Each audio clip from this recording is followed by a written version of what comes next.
Hi, hello, and welcome. I'm definitely not Lad, and you're watching the All Tanks, All Tens Mega Series, where we take every tank from character creation to all tens done in the War Within Season 3. This is the last episode of the Blood DK series, so make sure you take a moment to vote for which spec I should play next. There's a ranked poll linked at the top of the video description where you can vote for what I play. Before clicking vote, make sure you order the options from most to least preferred. I'll be leveling the spec that wins this poll as part of the 24-hour stream I'll be doing this Sunday, so come hang out while we do so. I won't waste any more of your time though. Let's jump into the last plus 10 key of the Blood DK part of the All Tanks, All Tens series. And here we go with a Gambit plus 10. This is the last plus 10 key we need to do. I'm doing it live on stream, so I apologize to the stream viewers for not having my gorgeous bald head right above us. Right above us? What does that even mean? I don't know. I'm just trying to hold aggro right now. That's my focus.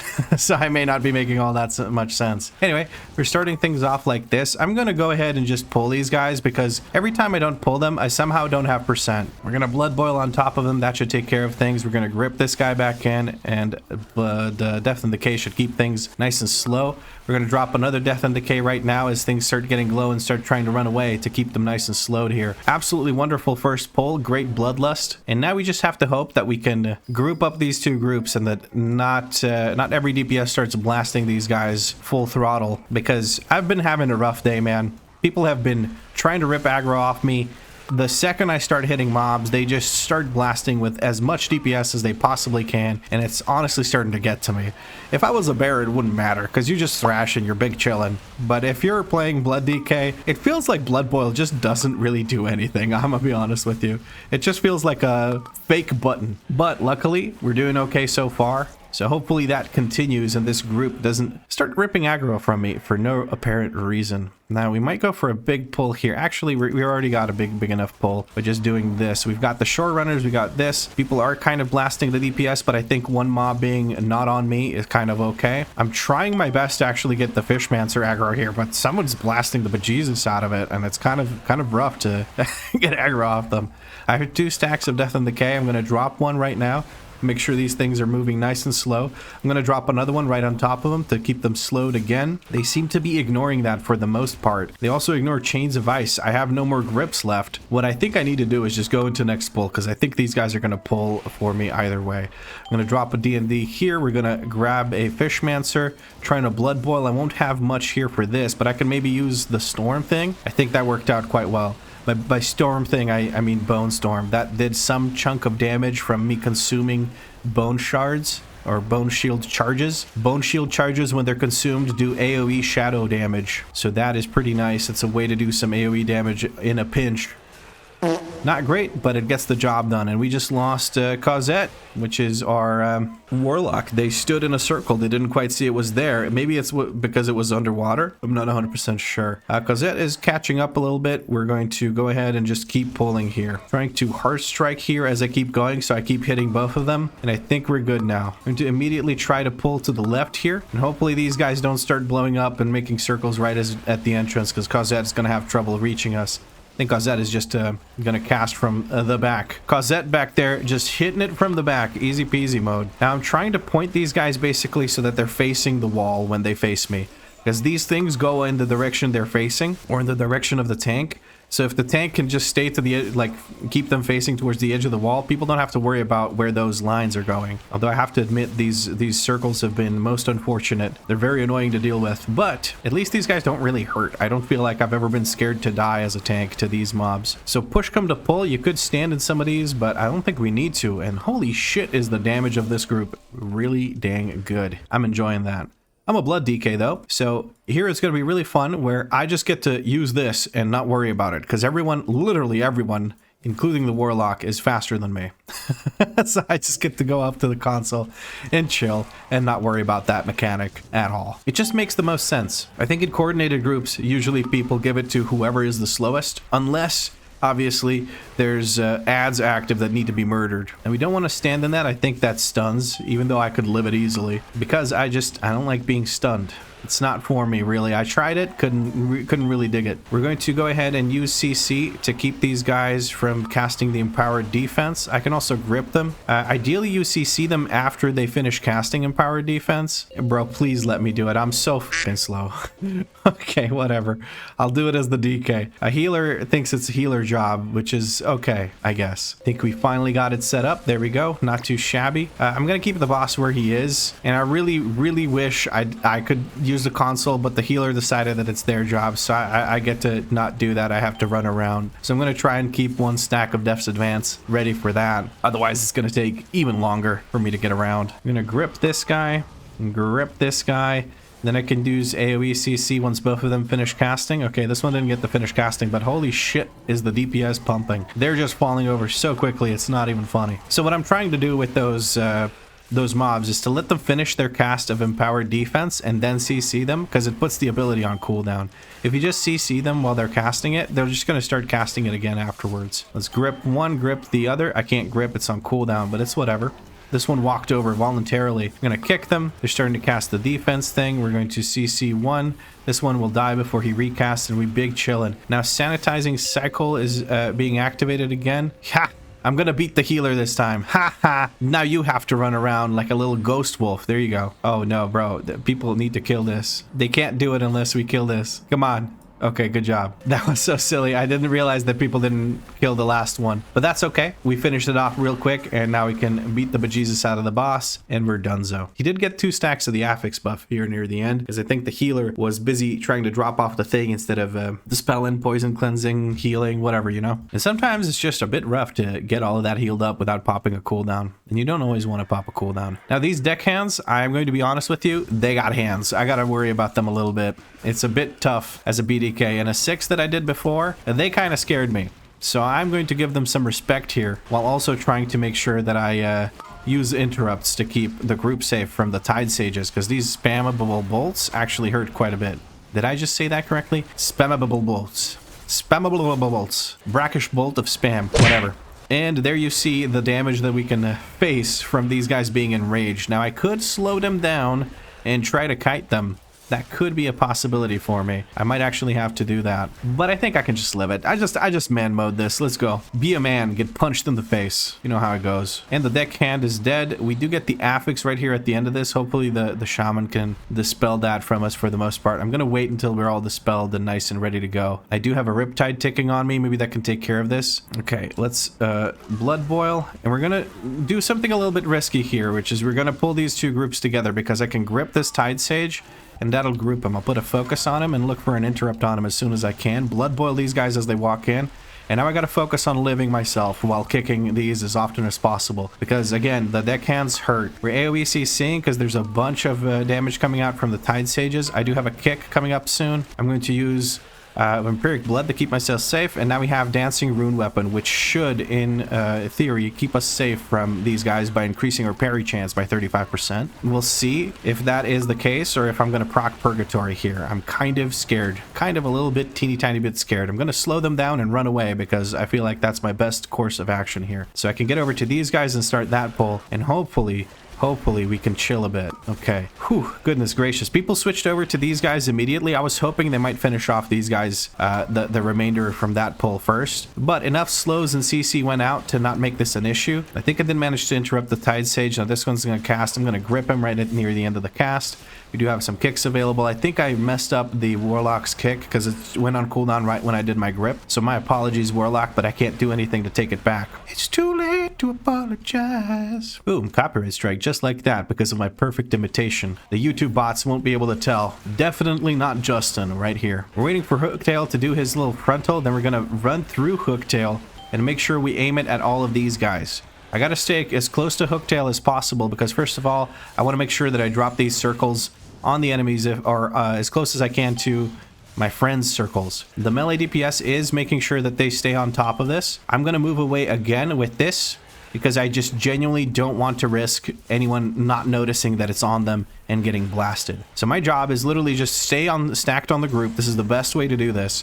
Just stay stacked on your group as the tank, and once you have the frontal, you move over and you blast these guys in the face, while making sure that you don't keep standing in it, because you're probably going to die if you get stunned and get punched and all that good stuff. So that is basically it. You just stay stacked with your group, because sometimes the thing can be on you. I'm going to again move further away like this, and then we're going to step over here back with my group. The melee is doing a good job keeping their uptime up. Their uptime up. What? They have good uptime. That's what I'm trying to say. Frontal goes out. We're going to put a D&D right here. Make sure that these guys are going to hit by it. Hopefully those two get hit. Yes, they did wander into it. We're going to have to get Cosette back up as soon as I have enough rage. Or what rage? That's the wrong resource. Runic power to give them a CR. There's a frontal right there. People are running with me. They shouldn't. Okay, they figure out that they can't do that. And I think we're good. DPS is looking decent on this boss. We do have Lust available, but I think using it now would be a bad idea. We should start running back. I'm going to move like this, like Jagger. You know how it goes. We're going to try and slow these guys down as much as possible to make sure that they get hit. They do get hit. I don't know if we stay here or if we run across. I think we should be running across. Once the next bombs drop, we should just start skedaddling out of here. I'm just going to stand like this and hopefully... that was a bad move right there. We do get a... oh my god. I should have moved over sooner. I think the boss is dead now, so it doesn't matter, but I feel like I should have moved back across sooner than that. I'm gonna say my bad. Should have moved it back sooner to the group, and hopefully they don't hate me after that. But this group is looking f***ing great, guys. All right, we're chilling. Affix is gone. We lost our bone shield charges, but I think we're okay. Gonna get a cheeky little death strike and just a cheeky little Nando's. You know how it goes. Get a kick in on this. Make sure that it's not getting not wrecking anyone with those bolts, and make sure everything's grouped. I want to make sure that we don't pull this group by accident. That could be disastrous for us. We're switching over to the pulsar to make sure it dies quickly, and that is all we need. Beautiful. Look at how many rains of fire are here. It's absolutely genuinely, I think Rain of Fire looks very pretty.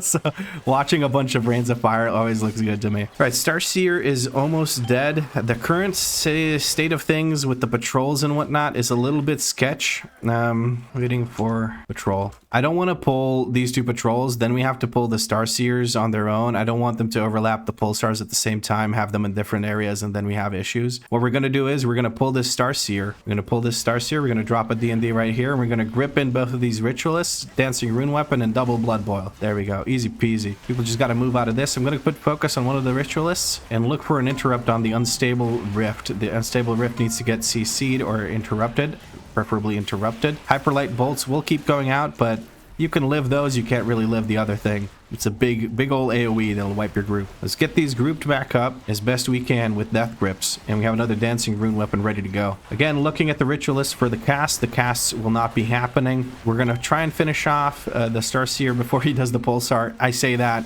he drops it. Can't do much about it. We kill this, and then we go next group. Next group is these two. That should give us percent. Unless I trolled with the goblins, not the goblins, sorry, the murlocs. What's the difference, am I right? Hopefully we did not troll. Yeah, we got percent. We're easy. We're chilling. Look at that. Holy shit. I'm very happy with my performance this run. I feel like I didn't have any aggro issues. I feel like I did a good job with the second boss, which is very much a tank responsibility to make smooth. The group did wonderful. First of all, their DPS is freaking crazy. They're having a great time with it. Second of all, they just did all the mechanics exactly how they should. It was really, really nice. So 10 out of 10 group would pug again. And Starseer will spit out one last Wandering Pulsar right before he dies. Of course he will, because that's how that works.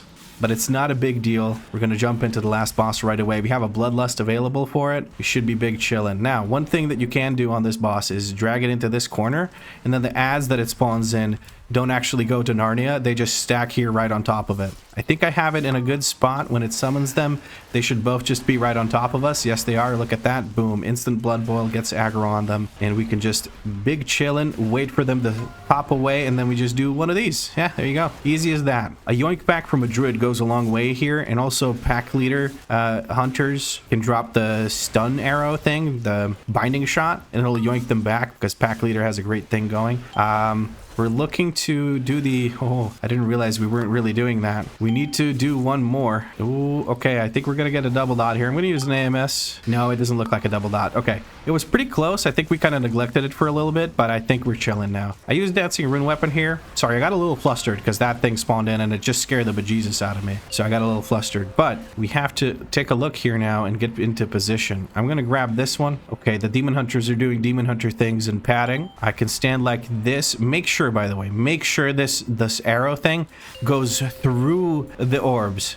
Or the stars, or whatever you want to call them. Make sure it goes through them and not just to them. Because if it doesn't go through them, you know, you can look at these party frames and say screw them because you're all about to die. I'm joking. It's not that serious.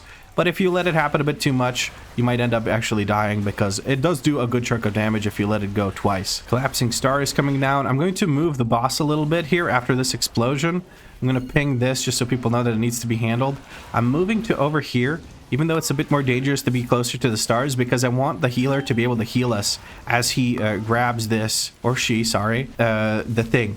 Because we're going to get a dot every time that it gets soaked. Now we just need to worry about these. These are very scary. We just gotta stare at them and hope that we don't die to them. Okay, nice. Well done. I think it worked out. It was, again, a little dangerous to go for that, but I think it worked out. I'm going to go for this one over here, like this. I think everyone's sort of in position. Yes, it looks pretty clean to me. One-shotted. Holy crap, this group is so good. Love to see it. I take care of the affix off of myself. We've repositioned now. She's going to immediately do the explosion. What happens if I AMS and stand in this? Absolutely nothing, much as expected. So we're just going to go ahead and do that and squeeze out a tiny little bit more DPS. Not much left to do. Just rinse, repeat. This is the boss fight for the rest of this. Relocation goes out, so we got to look for where the thingies are coming from. I think this is within range for the shaman to actually take care of it. Shaman might be in a bit of trouble here, depending on where the Lightforged Draenei sperm starts flying out of. I'm a little bit scared here. Cosette getting hit. That is kind of their trademark so far. And that is Solia's Gambit. Plus 10, 2-starred, close to 3-star with this absolute banger of a group. Holy shit. We're gonna hit them with the shill message, and hopefully they did enjoy their time spent with us. I have a Streets of Wonder, and if I have to do another one, I'm probably gonna throw up, so I'm just gonna reroll this in case I do something else. A Dawnbreaker is very much fun. See you guys around. This was such a good pull, or such a good dungeon to end it on, that I'm just so happy. I'm gonna skedaddle out of the group, and yeah, holy shit. I had such a rough day where people were ripping aggro off me by playing like dumbasses and just blowing up the mobs while I'm still grouping them. And this was one of the few runs where that wasn't happening. I guess because there's not many mobs to drag around, but still, I feel like this was such a good run. And what a good run to end it on. Holy shit. Before we call it quits here, I wanted to remind you that you can vote for which spec I play next. There's a ranked poll linked at the top of the video description where you can vote for what I play. Before clicking vote, make sure you order the options from most to least preferred. I'll be leveling the spec that wins this poll as part of the 24-hour stream I'll be doing this Sunday, so come hang out while we do so. But that's pretty much it for this video. If you enjoyed it, drop a like and make sure you subscribe because there's more episodes coming. If you made it to this point of the video, include the word Murlocs in your comment because I didn't mess up the Murloc polls and miscount. If you do include the word Murlocs in your comment, I'll make sure to heart it when I see it. But as always, friends, thank you very much for watching, and I'll catch you in the next series. Come hang out in the 24-hour stream. It's going to be awesome.